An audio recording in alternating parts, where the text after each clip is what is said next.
So you could call it a softening. Now it's a hardening. They can pay back taxes and we'll work with them. And people are telling me it's too tough to throw them out of the country. Now they have to leave. What is Donald Trump's policy on the 11 million undocumented?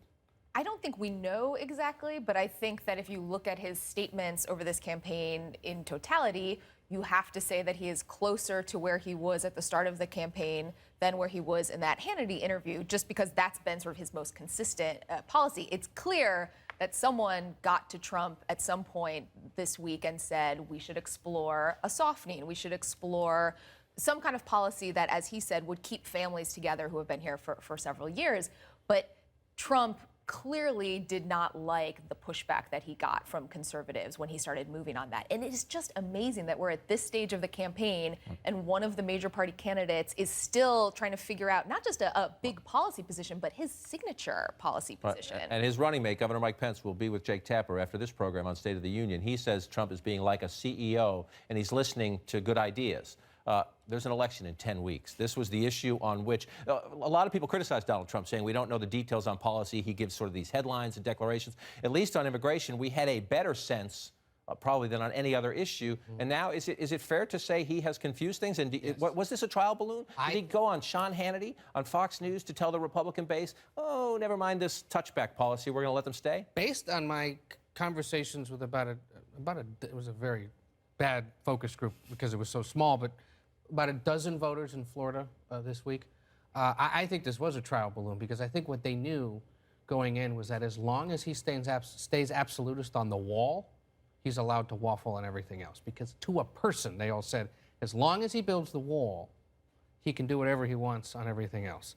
And for more than 9 months, I've had his supporters, and not only professional supporters, but voters out in the field say, he knows that you can't remove 11 million people. I get that.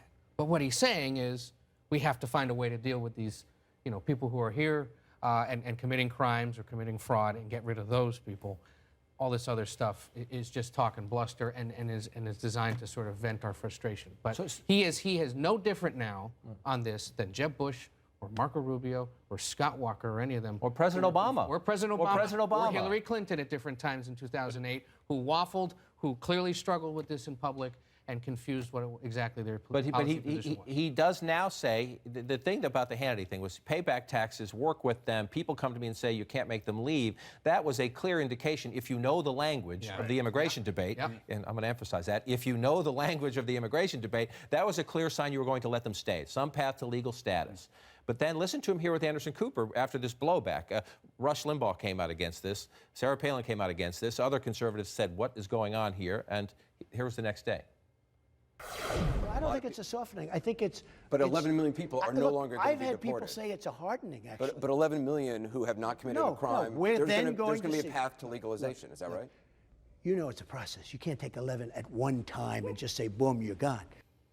You can't take 11 million at one time and say, boom, you're gone. But then listen to him yesterday in Iowa, a state where this issue has played for some time, has defined especially Republican politics.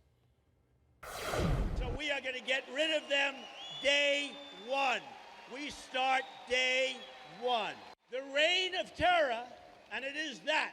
You go to some places and you will see.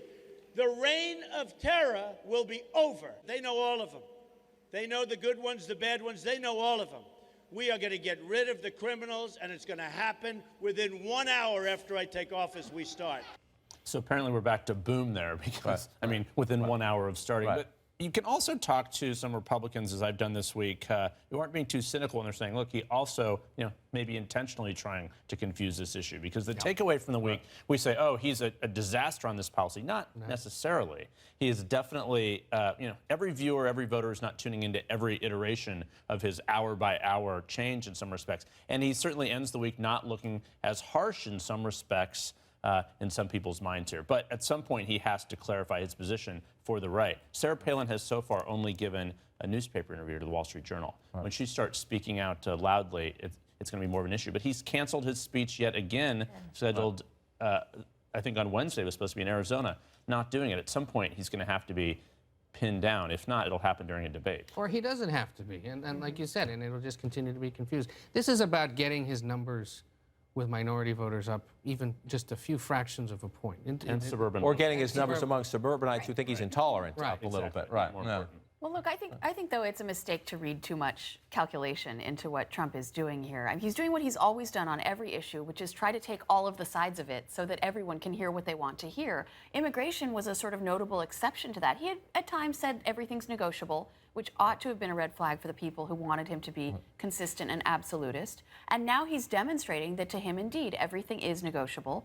He, has this meeting with Hispanic leaders, and he sort of feels out what they want to hear because he's a people pleaser. He likes to make people happy who are in the room with him. He's got different people in his ear. I don't think it's any more complicated than that. I don't think there's a grand strategy. It's literally him feeling out in public, taking a poll of the Fox News audience and trying to tell them what they want to hear in real time. Sometimes people want mutually irreconcilable things. That's a hard thing for him to accept. And so we see this, it's actually sort of remarkably transparent. You always get the, as you said, general election pivot, the Etch-a-Sketch moment, but usually the presidential nominee pretends that's not what they're doing.